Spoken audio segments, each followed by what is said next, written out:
Well, for some insight, we can bring in art historian Ernst Ulrich Leeben. Good morning, and thank you so much for taking the time to speak with us. Good morning. I'm glad to speak with you. First, I just want to get your reaction to the sales that we saw this week.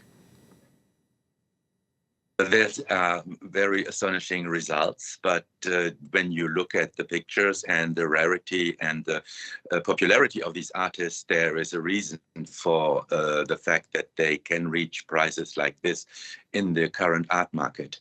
The picture by Gustav Klimt has a wonderful story and a very dramatic provenance. So if somebody really wants a picture like this is certainly one which you would like to find. And it comes from the very, very prominent collection. So it's no astonishment for me in a way. And Frida Kahlo is just an artist who is used today like a trademark. So she has a very high profile, and there is a good reason for reaching prices like this. You mentioned that there's a story behind the Klimt piece. Can you just briefly share it?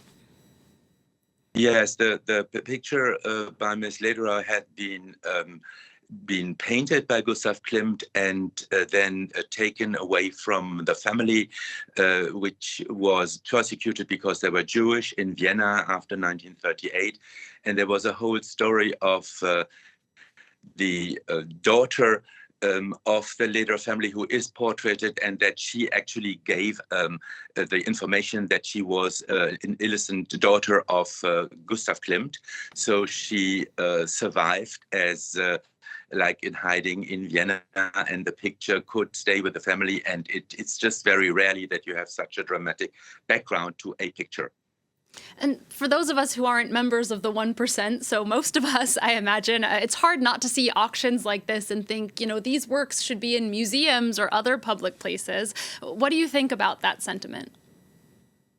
Well, I think that it's very important that these objects come to the museum. But when you see how many of these artworks have actually been in museums in a not legal way, like I just think of the wonderful portrait by Klimt, which is now in the Neue Gallery in New York, which is the portrait of Adele Bloch-Bauer, and which through long procedures of the descendants of Adele Bloch-Bauer was given up by the Belvedere Museum in Vienna and could be claimed by the rightful owners, and they put it on the market, and so it was be able to bought by the Neue Galerie. I think it's very good if these pictures are in public galleries, but you should always look for the history. And very often, many prominent pictures, especially from those artists from the beginning and the turn of the century, were claimed, were ordered by clients and by collectors who had to leave Germany or Austria,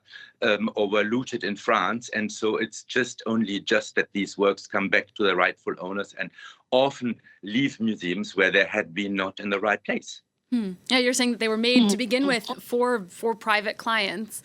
Do we know anything about the people that buy these artworks today? What do we know about them? Well, it's very interesting that Mr. Lauder bought the painting of Adele Bloch-Bauer for the Neue Gallery, and also the portrait of Ms. Lederer came from the Lauder collection. I think today there is so much money out there, and there are people who want to really have a trademark or a very prominent picture. So that, I think, explains that pictures by artists like Frida Kahlo or Gustav Klimt, who have an international, very high standing, that they can fetch these prices, which for a normal living person seem completely abstract. What do this week's sales tell us about the art market more broadly? Would you agree with that analysis that it wasn't doing so well, but now it might be bouncing back? Yeah, I think that the art market for contemporary art and for modern art, like these paintings are to be considered for modern art, are bouncing back. But I was very interested in the context of the highest price for a picture by a female painter, like the one by Frida Kahlo, is much higher than a picture from the Baroque painter from Italy, who is Artemisia Gentileschi, who is one of the most wonderful female painters from Baroque, and her prices can't compare with the Frida Kahlo. So I think it's really like a hype for certain artists, which is a fact, but which doesn't really say the last word about the quality of a picture or of the artist. There are many, many other artworks out there which are right now not in favor, and being myself a specialist in the decorative arts and furniture of the 18th century, there is no reason that these objects go for nothing today, and that pictures like this, because they come from very, very prominent people who get exhibitions in big museums, whose pictures are portrayed on T-shirts, on fashion and all kinds of things, they fetch these prices. And that's the reason why.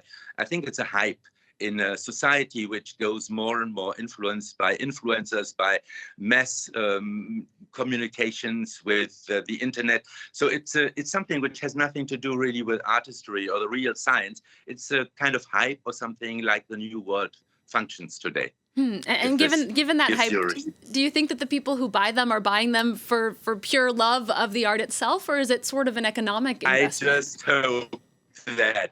I just hope that from the bottom of my heart that these pictures won't disappear in a bunker or in a safe, and that they can be, at least for the enjoyment of a collector who still has some feeling for the art and can appreciate it as an incredible, wonderful artwork.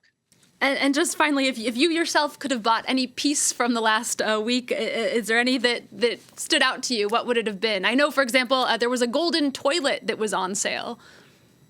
Yeah, there was a picture in the Lauder collection by Ernst Ulrich Kirchner, who is from the Dresden Bridge group from the turn of the century, of the last century. I think I would have gone for that because he was a colorist and his colors are so vibrant and so full of life that I would have gone for that and hung it straight into my drawing room. All right, Ernst Ulrich Leeben, it's been a pleasure. Thank you again so much for speaking to us today. That was art historian Ernst Ulrich Leeben on this week's record art auctions in New York.